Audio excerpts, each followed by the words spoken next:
And Paul, the man that has guided Paul Tracy throughout his racing career is Rick Mears. And Rick, in 1991, you won your last 500-mile race. In fact, your last race ever here in this Michigan 500. Then 1 year ago in 1992, he was forced out of the car with a painful right wrist, decided that he would call it quits at the end of the season. But you're back as the Grand Marshal. So many great memories here for Rick Mears. A lot of great memories, but I think, really, this has always been my favorite racetrack besides, so it's probably only fitting that it was the last place for a win and also the last race that I ever ran. I've always loved this racetrack.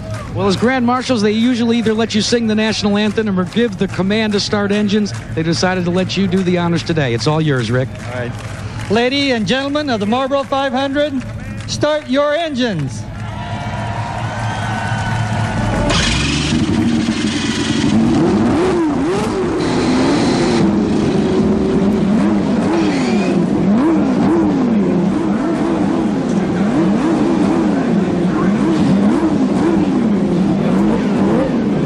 The engines fire, 161 cubic inches, turbocharged engines, developing nearly 800 horsepower. The chassis itself, 1,550 pounds. Composite materials, high tech, high speed, and they are going to be tested here today. In this starting field today in the chassis, 3 Penske chassis, the rest are all Lolas. And the engine combinations today, 10 Cosworth, the rest are Chevrolet with the exception of 1 Buick and 1 Cosworth DFS. So now they sit poised and ready to go. Nigel Mansell, the outside of the front row. Mario Andretti sits on the pole. We'll be back.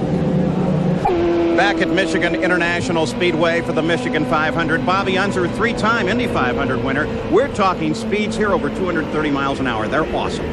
Well, Paul, 234 miles an hour is over 350 feet per second. Now, that's faster than Rick Mears' closed course record set in IndyCars right here at Michigan and with unlimited boost. Now, in a race, it means you have to constantly look over half a mile ahead. Anything closer and you can't really react to it. In the high bank turns, that means you're looking way up and to the left, almost over your shoulder, just to find the exit of the turns. And at the same time, the 5 lateral G's are trying to push your head out the right side of the cockpit. Now, this race is not only a test of driving skills, but also a strength and endurance test for both the driver and the cars. So plenty of challenges and 250 laps, 500 miles lie ahead. We'll look again at the grid. Mario Andretti and Nigel Mansell make up the front row. In row number 2, it's Arie Luyendyk and Raoul Boisel. The third row, Paul Tracy and Scott Goodyear, the 2 Canadians. The fourth row, Scott Brayton and Teo Fabi. In row number 5, it's Robbie Gordon and Lynn St. James. In the 6th row, Roberto Guerrero and Hiro Matsushita. In the 7th row now, it is Willie T. Ribbs and Stefan Johansson. Row number 8, Emerson Fittipaldi and Bobby Rahal. And in the 9th row, Al Unser Jr. along with Buddy Lazier, remarkable qualifying. In row number 10, David Coudrave and Olivier Griard. And the 11th row, Marco Greco and Jeff Wood. And in row number 12, all alone, Canadian Ross Bentley. Marco Greco has had some problems getting started. You can see his car is still sitting in the pit box, and they continue to work on it with the cowling off, but it's obvious he won't take the green flag for this Michigan 500. Once again, 250 laps lie ahead, 500 miles. And on the line today, the race analysis, race record of blistering 189 miles an hour. Scott Goodyear, of course, his only IndyCar win coming here last year. And the fuel stops, well, if they run green, should go to about the 33rd to the 35th lap. Temperature, there is a chance of rain with 70 degrees on the track right now. So the possibility of showers. They've been missing the track for the most part here today, but there is that possibility, and we'll keep an eye on that as well. So now behind the PPG pace car, the field lines up. The points fights in the Indy cars, well, it just changed at the last race. Nigel Mansell has been dominating most of the year, but now Emerson Fittipaldi is in front. You ride with Bobby Rahal as the field begins to align now, coming off of the 4th and final corner and turning toward the green flag. Nicely aligned, but as Mario comes ahead, the green flag does come out. Mario got a good jump on the rest of the field. Nigel Mansell slides into second place, and the rest of the field comes on through.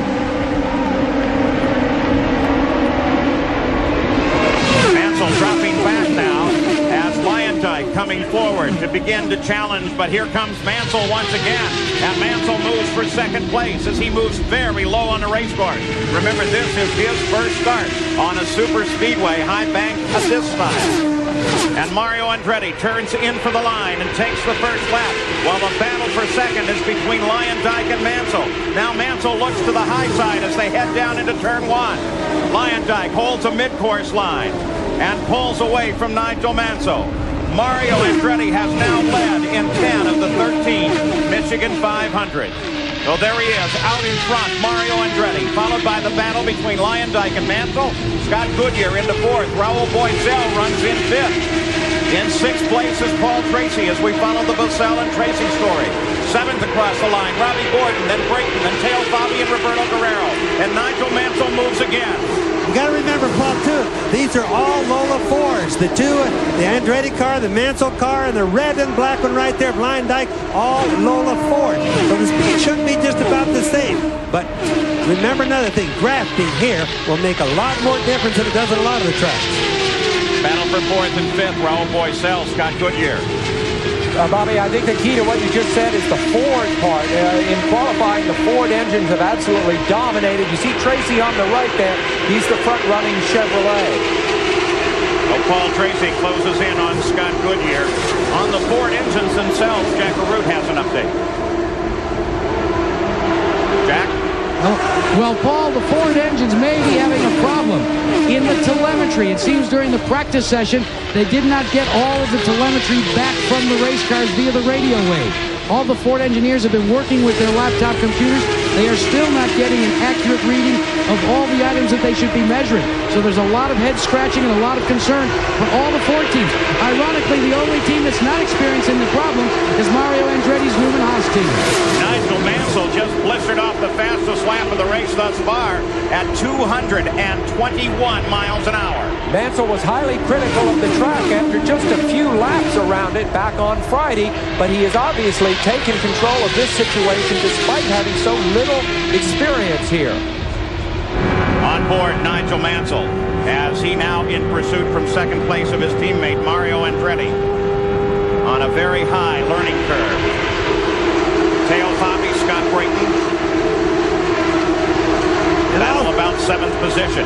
Paul, a lot of the drivers and the car owners have planned their deals to run hard the first couple laps and then to cut back. And the way they cut back on their speed or hurting their engines a little bit is by shifting to a higher gear ratio. Or in other words, turning a little bit less RPM. And that's what they're starting to do right now. Robbie Gordon, car 14, the black car, runs in the 7th place. Closing on him is Scott Brayton. Lives not far from here in Coldwater, Michigan. Remember, these are the fastest runs you will see in competition. The fastest laps as Brayton pulls alongside Gordon for a moment at any time during the entire automobile racing season. This is the highest speed you will see. Scott Brayton just didn't get a run at him there, Sam. He tried, but he just pulled out, and then the wind hit him, and he went right backwards. But Scott Goodyear makes the move on Boisel, so Scott Goodyear moves into 4th place. Boisel stays in contact. Boisel, of course, felt he should have won Indianapolis had he not been penalized. This is his chance to come back on a high-speed track, a lot like Indianapolis, and prove his point. You see him running right behind Scott Goodyear there. Boisel in the orange car.